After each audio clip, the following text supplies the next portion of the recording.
చదువుకున్న వాడికి సంస్కారం ఉండదు. సంస్కారం ఎవరికి ఉంటుందో తెలుసా? బైబుల్ చదివిన వారికి ఉంటుంది. సంస్కారవంతులు ఒకరిని చూపియాలా?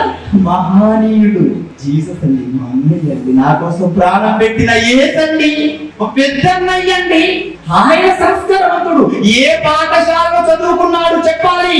ప్రపంచాన్ని, ఈ రోజు ప్రపంచాన్ని విప్లవాత్మకంగా మార్చాడే, ప్రపంచానికి మార్గదర్శనం అయ్యాడే, ప్రపంచంలో ప్రేమ చూపించాడే, ప్రపంచం అంతా కూడా ఆయనను ఫాలో చేస్తుంది. అటువంటి యేసు ఏ పాఠశాలలో చదువుకున్నాడు చెప్పండి?